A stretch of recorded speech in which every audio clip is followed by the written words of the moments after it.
in either direction, matching the bulbous curvature of the ship. The walls were discolored and unattractive, covered with rust, blemishes, bumps, and imperfections, like scrap metal left to oxidize in a damp place for a few hundred years. It was almost as if the interior of the ship had been built with crude, unrefined ore, creating an ugly canvas of browns and grays and touches of black that felt dingy and ancient and long ignored. The air in the shaft was no cleaner. Dust motes and clumps of small, misshapen brown matter floated everywhere. Victor looked at his wrist pad and read the sensors. Air is 24% oxygen. That's only slightly higher than Earth, Imala. The rest is nitrogen, argon, and a touch of carbon dioxide. I could breathe this if I wanted to. I wouldn't, said Imala. There could be traces of other elements in the air that we can't detect, but are lethal, even in small doses. I wasn't planning on taking my helmet off, Imala. Not with all this dung in the air. Dung? He delicately poked a clump of brown matter hovering nearby, pushing it away. I'm guessing that's not mud. Gross. What is this place? A sewer line? Either that or the Formics don't have a good waste disposal system. Maybe the whole ship's this way. He climbed through the hole and into the shaft, pulling his duffel bag in behind him. Then he grabbed a circle of wall he had cut out and pressed it back into place, using magnets to hold it tight. The hole he had cut for the snake camera was still uncovered, so he capped it with a metal patch from his duffel bag. If someone came along and studied the hole, they would see something was amiss, but the walls were so discolored and random that the magnets and patch were fairly camouflaged. He stuffed his tools back into his bag and slung the bag back over his shoulder. The lights from his helmet moved around the shaft, taking in his surroundings. There are grooves in the floor, Imala, like tracks, maybe 2 inches deep, running the length of the shaft. I count 3 of them. The Formics must have equipment that runs on them. How do you know which wall is the floor? Educated guess, he said. The Formics can walk upright, but they're tunnel dwellers. They prefer to crawl and don't require a lot of headroom. So width is more important than height. You could fit 4 Formics abreast in here. That would allow for several lanes of traffic and tracks for moving equipment. So where do you go now? Victor looked to his right and left. Neither way gave any hint as to where it might lead. There are fewer floaties in the air to the right, he said. I take this as a good sign. He rotated his body to the right, placed his feet on opposite walls, and pushed off, shooting upward. As the shaft curved, he pushed lightly off the walls to course-correct himself, keeping his forward momentum, the wall inches from his face. It's good you're not claustrophobic, said Imala. I was born and raised on a mining ship, Imala. I was a mechanic like my father. He used to send me into HVAC ducts and tight spaces when I was 4 years old to reach things he couldn't. I've spent half my life crammed into places much narrower than... He grabbed the wall and stopped himself. Then he blinked out a command and killed his helmet lights. What's wrong? asked Imala. Victor lowered his voice. Ahead. I saw light. It had appeared for only an instant. A faint green dot of light that had zipped from one side of the tunnel to the other before disappearing. Victor hovered there, squinting into the blackness, looking for it. Had he imagined it? A trick of the eye? No, there it was again. A circle of light no bigger than his thumb 20 meters ahead of him. It shot back across the width of the passage and came to rest on the opposite side, glowing softly. What is that? Imala said. A firefly? Victor zoomed in with his visor and got a better look. The bug was perched on a mud nest built onto the side of the wall, its bulbous belly pulsing with light, filling that section of the shaft with a greenish hue. Its body was small, maybe 4 centimeters long, yellow and brown and flecked with spots of red. Its 4 legs clung to the nest as it lazily flapped its 2 sets of wings. The hind wings were transparent and 3 times as long as its body. They glimmered and shone in the light of its bioluminescence. The forewings were much shorter and shell-like, as if they provided protection to the thorax and abdomen whenever they were pulled in flat across the back. "I think we just discovered another alien species," said Imala. "Let's hope it's not as nasty as the Formix," said Victor. "I don't see any stingers or pincers." "Even so, I'll give it a wide berth and hope it ignores us." He pushed off the wall and continued forward, steering toward the side of the shaft opposite the bug. When he was level with it, a second glow bug appeared to his right, crawling out of another nest Victor hadn't noticed. Victor caught himself on the wall again and froze, hoping it would ignore him. The bug, seemingly oblivious to him, launched from the nest and flew directly to a small clump of formic dung in the air. It seized the dung with its legs, tucked it tight to its body, and flew back to the nest. Curious, Victor drifted closer. The bug pulsed with light as it fed the dung into the hole in the nest where several larvae lay packed together, wiggling. "It's coprophagic," said Imala. "Meaning what?" said Victor. "Meaning it eats dung, or at least its infants do." "That's disgusting." "They have to get minerals from somewhere, Vico. This is its habitat. I don't see any other food source." "There are minerals in dung? You've never heard of fertilizer?" "For plants, maybe. Feeding it to your babies is something else entirely." "The nests are probably made of the same material," said Imala. "Poop nests." "I'm liking this ship less and less by the minute." "That's ecology, Vico. That's how species coexist, every creature making do with what it's given. Maybe the glow bugs and formix have a symbiotic relationship. The bugs clear the air and provide light for the tunnels, and the formix provide them dinner. Must we call it dinner?" He pushed off again, continuing upward, the glow from the bugs behind him slowly fading. After another 50 meters, the external mic on his helmet picked up a faint, buzzing noise. As he continued, the buzzing grew louder. Then he saw the light.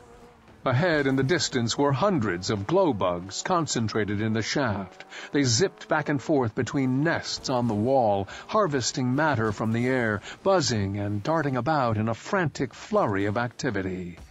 Victor stopped. "Looks like a swarm, Imala." "You can't get through there without disturbing them," she said. "It's too tight of a space." Victor moved closer. "Lem said this suit was tough. Even if they attack, they probably won't penetrate it."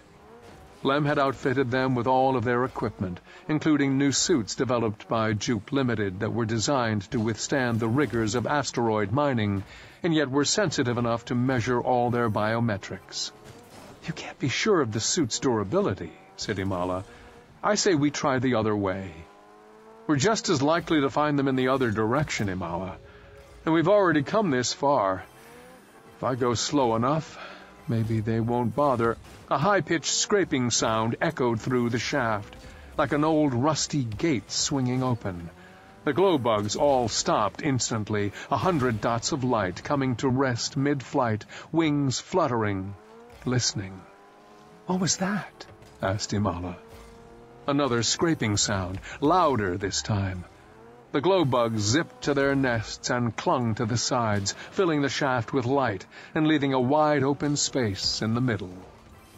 "That sound has them spooked," said Imala. "I've got a hole," said Victor. "I'm going for it." "Vico, wait!" But he was already moving, shooting forward, trying to take advantage of the opening. He twisted his body as he flew, hoping to squeeze through the space without disturbing the nests. But he got it wrong. The suit was bulkier and bigger than what he was used to, and some of the nests extended farther out into the middle of the shaft than he had expected. His left shoulder struck a nest, breaking off a chunk and sending a handful of glow bugs scattering and buzzing with agitation. Victor spun away, trying to avoid the bugs, and hit another nest in the process, then a third and a fourth. He couldn't avoid them. They were all packed too tightly together. He tried spinning to his left to reorient himself, but his forward motion was already carrying him upward, and his twisting only sent him farther off course. He reached out with his feet to catch himself, and felt the squish of wings and bodies as his boots took out a whole swath of nests below him.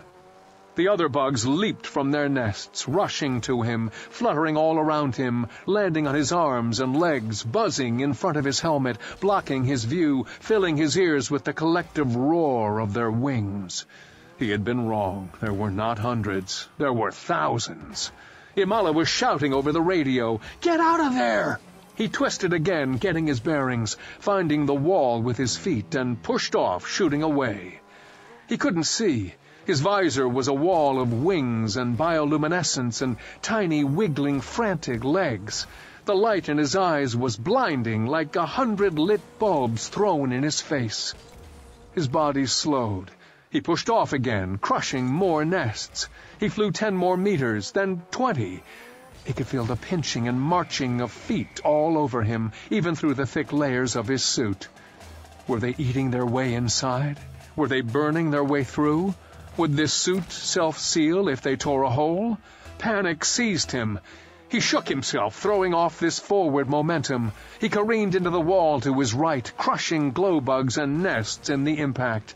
He got his footing, pushed off again, flailing his arms as if they were on fire, knocking glow bugs free and leaving a wake of broken wings and smeared bioluminescence behind him. Then his arm brushed a wall, and he felt solid metal. No nests. He was clear. He reached out again, and yes, the walls were clean. The nests were behind him. He pushed off again, launching hard. One by one, the remaining bugs peeled away, falling from his suit, disappearing from view. He didn't stop, but pushed off again, inspecting himself as he flew, shaking his legs and arms and brushing the remaining glow bugs away. His attention was so focused on clearing his suit that he didn't see the formic until it was right in front of him. Chapter 3. Drones. Lem Jukes sat in the living room of his penthouse apartment on Luna, smiling his way through another interview and pretending not to notice the cameras. The reporter sitting opposite was a young Danish woman named Una, with short pink hair, big silver loop earrings, and a tight-fitting, low-cut white jumpsuit that exposed as much skin as the networks would allow. The producers had sat her only inches away on the love seat, her knees nearly touching Lem's. Una pursed her lips, furrowed her brow, and placed a hand gently atop Lem's own. "You must have been terribly afraid, Lem. What was going through your mind when the Formics poured out of their ship?" The battle in the Kuiper Belt. It was all the media wanted to talk about. How Lem and the crew of his asteroid mining ship had gallantly attacked the Formics out beyond Neptune in an attempt to stop them from reaching Earth. "Lem, you must have been so afraid." "Lem, where did you find the courage?" "Lem, how did you muster the strength?" Lem had told the story and answered those questions in so many interviews in the last few days that he could put his brain on autopilot and regurgitate every detail without giving it any thought. Yet he knew that if he wanted to come off as sincere, if he wanted the vid to get traction on the nets, his words couldn't come off as rote. Lem nodded thoughtfully, as if no one had ever asked that question before. He angled his face slightly to the side, giving one of the cameras a nice profile. "I was afraid, Una. Terrified." He paused for dramatic effect. "I had men down on the surface of that ship who were in danger. I felt helpless. I wouldn't wish that experience on anyone. Nothing is more painful than to watch your friends die." "You call them your friends?" "A mining ship is very close quarters. I had traveled with these men and women for a year at that point. We knew each other intimately. We were like family." "Speaking of families, you started a foundation to support the families of the crew members you lost." Lem nodded. "I felt the need to honor those men and women, to remember their sacrifice, and I wanted to ensure that the needs of their loved ones would be met." Juke Limited takes care of its own, Una. Our company feels a responsibility to its people. I've always respected my father for his belief in that regard. She was asking all the right questions, giving him a chance to make a plug for the company whenever it seemed natural and unscripted. The PR team who had arranged this interview would no doubt be grateful. It had been their idea to conduct the interview here in Lem's apartment. People want to see where you live, Mr. Jukes, what you eat, where you sleep, the design of your furniture. It's real, it's intimate, it will humanize you. Meaning what? Lem had wanted to ask. That I'm not human enough already? But he had kept his quips to himself. In some respects, Lem found it all exhilarating and familiar. Before leaving for the Kuiper Belt, he had often had a camera shoved in his face, snapping photos and recording vids of him as he stepped out of his skimmer at some red carpet affair. He was not a celebrity in the traditional sense. He had first gained notoriety as the handsome son of Uko Jukes, the asteroid mining tycoon and wealthiest man alive. But later, as Lem had made his own fortune independent of his father, proving he could be just as aggressive an entrepreneur as his father had ever been, Lem's face had appeared on more reputable, business-oriented sites. Suddenly, he was not only known, but also respected. And now here he was, reinventing himself yet again. Lem Jukes, war hero. Una's questions then went to the Battle of the Belt. You and your crew found footage of the battle? That's correct, said Lem. We didn't participate in the attack. It happened away from our position. But we were able to recover a beacon that recorded the events. We brought that footage back to Luna so that Earth would know what sacrifices had been made to protect us. It was the largest coordinated assault that anyone has made against the Formics to date. Free miners and corporate miners fighting side by side, said Una. Two groups that don't normally get along, am I right? We've had our differences in the past, yes, said Lem. Corporations are typically more stringent adherents of the laws of the space trade. We pay tariffs, taxes. We cooperate in all respects with STASA, or the Space Trade and Security Authority. We don't shy away from federal oversight. Free miners, on the other hand, take a more liberal approach to the economy of space. They see it as a frontier, where families should be able to establish their own rules and operate however they see fit. Naturally, those two disparate economical philosophies are going to collide when they're forced to occupy the same space, but those days are over. We can no longer act independently. We're stronger together than we are alone. Will you say the same to the nations of the Earth? Asked Una. Are we stronger together than we are alone? There have been very few alliances formed since this war began, and not a single significant coalition. China refuses to allow outside military assistance, despite the fact that the Formics are killing millions of their people. What's your reaction to that? Earth is our nation now, said Lem. Earth is our borders. The enemy, is out there now. It's not Russia or the U.S. or the Middle East. It's the Formics. And it's going to take all of us working together and combining all of our talents and resources to incinerate them. Until the world wakes up and recognizes that. Until we all agree that we can't operate independent of each other, defending only our little corner of the globe and nothing else, then we're going to continue to lose this war. Sadly, that's a lesson China has learned the hard way. I was elated to hear the news this morning that Chinese troops conducted a joint operation with the Mobile Operations Police and destroyed one of the Formic landers. But China must accept more help than that. I recognize that the Formics landed on Chinese soil, but China is not the only nation threatened here. The entire human race is in danger. We must put our national security behind global security. Using MOPS is a step in the right direction, but we're talking about 20 to 30 men, barely a platoon, hardly enough troops to stop the waves of Formic foot soldiers armed with bioweapons marching across southeast China. The Russians stand ready to help. So do the Americans and Australians and Indians. All China needs to do is open its borders and let its neighbors come to its aid. We're told Russian troops are crossing the border as we speak, said Una.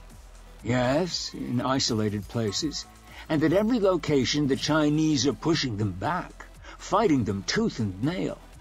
The fear is that the Russians are really an invading force, that they won't leave once the Formics are defeated. And, frankly, that's a legitimate concern. Were I China, I'd be nervous as well.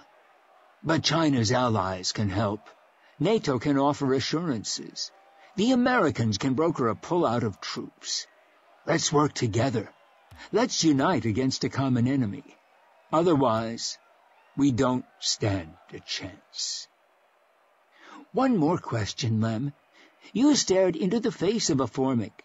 In the heat of battle, out there in the Kuiper Belt, you looked deep into a Formic's eyes. What did you see there? Their eyes aren't like ours, Una. They aren't windows to their souls. Or if they are, they have no soul. Because there is nothing there. No compassion, no remorse, no friendship, no desire to understand us. There is only blackness. A deep, empty, vacant blackness. Una thanked him for his time and the use of his home and wrapped up the interview. The producer stepped in and gave the order to kill the cameras. The bright lights dimmed, and the camera operators began packing up their equipment. Simona was at Lem's side with her holopad an instant later, gently taking his arm and leading him away from the bustle of the crew. Well done, she said. I liked the part at the end about the eyes. Very spooky. I got goosebumps. She looked down at her holopad. You only mentioned the company by name twice, but I'll tell the PR people to get over it. You can't be a robot. If you say Juke Limited too often, you'll sound like you're shilling. I am shilling. What you're saying is important, Lem. It's giving people hope. And right now people need all the hope they can get. She typed something on her pad. We'll have to edit out all that talk about China, though. That can't air. That annoyed him. Why not? Because we have customers in China? She looked up at him, tired. Do you have any idea how much ore the Chinese government buys from us every year, Lem? They're not just a customer. They're our third largest customer. It's an important relationship to maintain. Angering the Chinese would send the board into a tailspin. Everything I said is true. She tucked her holopad under her arm and straightened his tie. Be that as it may, these interviews are not podiums for geopoliticking. Focus on your story. That's what people want to hear. Let the governments of the world focus on China. She was Father's personal assistant, but she had offered to be on hand for all of Lem's interviews for moral support. Lem knew full well that she was here on assignment from Father to ensure that Lem didn't screw up, but he enjoyed having her around nonetheless. If I go on camera again, Simona, I want it to be with a real news outlet, not with a pink-haired bimbo. Please, for my own dignity. Una isn't a bimbo, Lem. She's huge all over Europe, particularly with 18 to 35-year-olds. We're hitting all the demographics here. If we stick with traditional news networks, we'd be speaking only to geriatrics. She straightened his suit coat and brushed off his lapel. Now, you've got another interview in 4 hours. This one's in Finnish, but don't think that means you can say anything you want. I'll have every word translated and approved before it airs. Lem smiled. Don't you think it's sexy when I speak in Finnish? She rolled her eyes. You also have a message from Dr. Benyawe. She called from your warehouse while you were in the interview. She wants you to call her immediately. Lem started moving for the door. Cancel my next interview. Simona hurried to keep up. He's a celebrity reporter out of Helsinki, Lem. You'll be doing it by holo. That's your home country. You're a national hero there. We can't miss this one. Cancel it. She caught his arm, stopping him. Why? What does Benyawe want? She studied his face.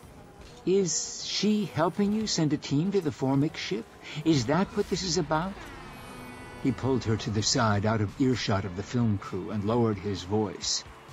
Just cancel the interview, please. In exchange for information, Lem had told Simona that he was preparing to send a small strike team to the Formic mothership. He hadn't given her any of the details, but now he wished he hadn't mentioned it at all. Before she could object, he was out the door and making his way down to his skimmer. The warehouse was in a different dome on the other side of Imbrium, so it took Lem over an hour to get there. He parked on the launch pad beside the warehouse and moon-jumped to the entrance. Once inside, he turned on his magnetic greaves and walked across the warehouse floor, weaving his way through the piles of space junk. A few of the piles were as tall as he was, stacked with busted satellite parts and scraps of salvaged mining vessels. Victor and Imala had left it here unused, and it annoyed Lem that someone hadn't cleaned it up. He reached the far end of the warehouse and entered the conference room, surprised to find the overhead lights off. Dr. Benyawe was at the holo-table, a half-dozen screens floating in front of her face illuminated by their bluish glow. She was thin and lithe, even for a Nigerian, and although she was approaching her 60s, the years had been kind. Her hair was gray, but her skin was smooth and youthful. Dr. Dublin was asleep on a cot in the corner, still wearing his company jumpsuit, hair unkempt and mouth half open. He probably hadn't showered in days. He and Benyawe had been taking shifts ever since Victor and Imala left. Lem approached her and kept his voice just above a whisper. Please tell me they're not dead. She smiled, and in that single expression all of Lem's anxiety melted away. I thought you would call first, she said. I wanted to see for myself. He turned to the screens in front of her. The largest showed the Formic ship, a giant red teardrop in geosynchronous orbit, silent and lethal and still. Another screen showed a three-dimensional rendering of Victor's and Imala's shuttle, with its current operations and functionality. The plan had sounded brilliant when Lem had first heard it. Victor and Imala would camouflage a small shuttle, covering every inch of it with scraps of space junk to make it look like a useless piece of wreckage. Then they would drift toward the Formic ship and hope the Formics dismissed them as debris. If so, Victor and Imala could reach the ship without being vaporized by the Formic's defenses, and then enter the ship and sabotage the helm. Lem had financed the whole thing, but now that Victor and Imala were underway and the money was all spent, the entire enterprise seemed ludicrous. Their shuttle reached the Formic ship an hour ago, Benyawe said. Victor has left the shuttle and flown untethered to the hull. He found a recessed area in the side of the ship where a cannon is normally stored, and he's going to attempt to cut his way inside. She moved her stylus through the holoscreens and brought one forward. It showed a rendering of Victor's spacesuit. All of the data was at 0. Why aren't we getting his biometrics? Lem asked. We got some interference when he went into the ship. Imala still has contact with him. She's recording everything on her end. Can we see his helmet cam? That's an enormous amount of data to send. We are keeping our contact with them to a minimum. If the Formics can detect communications, we don't want to draw attention to the shuttle. What's Imala's status? She's still in the shuttle, holding its position. She's a better pilot than I thought. They drifted like a hunk of debris, Benyawe. Anyone can fly a shuttle that slowly. Drifting is the easy part. keeping the shuttle close enough to the Formic ship that Victor can leap to it, and yet not so close that the shuttle threatens to touch the ship and alert the Formics. That's hard. Lem turned to the screen showing Victor's suit. "Can they hear us?" he said. "Are we transmitting audio to them?" She pocketed her stylus. "No. Why?" He hesitated. It would be better to discuss this outside alone. "Wake Dublin. Have him relieve you. Then meet me out in the warehouse." He walked out and stood by a pile of circuits and waited. The warehouse was quiet and cool and smelled of rust and oil and old scraps of metal. All of the workers were elsewhere, probably making repairs to the structure and getting it back up to code. The warehouse manager had assured Lem when they moved into the building that it was safe to use for the time being, but he recommended they make drastic improvements as soon as possible. That had been the first clear sign that Father had screwed Lem with this assignment. At first, Lem had been flattered by the position. Executive Director of Mining Innovation, Kuiper Belt Division was a lengthy title, and more importantly had a ring of authority to it. It sounded like a hop, skip, and a jump away from a seat at the board of directors, and it seemed like a natural fit for Lem, who had just experienced firsthand all the challenges and opportunities of the Kuiper Belt. But it had quickly become apparent that the position was worthless. The company had no plans to push into the Kuiper Belt. It took Lem all of 20 minutes to discover that. There were no plans to establish supply routes that far out. No plans to build more mining vessels that could endure those conditions and distances. No plans for establishing an economic infrastructure whatsoever. If anything, there was a deep-seated resistance to the idea, especially from the finance division. The nail in the coffin came when Lem received a list of engineers assigned to his team. Ben-Yahweh, Dublin, everyone who had accompanied him to the Kuiper Belt, and not a soul more. No doubt Father would argue that this was smart management. Everyone on the team already knew each other and could therefore get to work immediately. But Lem knew the truth of it. Father was clearly isolating him. He was keeping Lem as an employee as the media expected, but not allowing Lem to interact with any executives and build any alliances. Even the warehouse Father had given him was isolated, far from the underground tunnels that were the bulk of corporate headquarters. Father's true intentions were made particularly plain when Lem realized how low his security clearance was. Most of the doors in the company's tunnels would not open when he approached.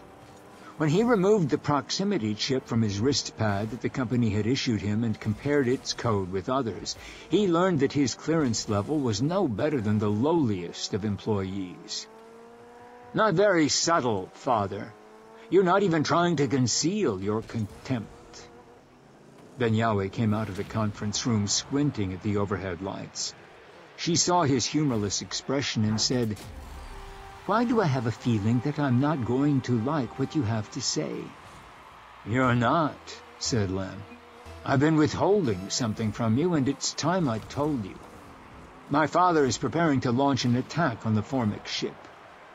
She looked surprised. "When?" "In 3 days."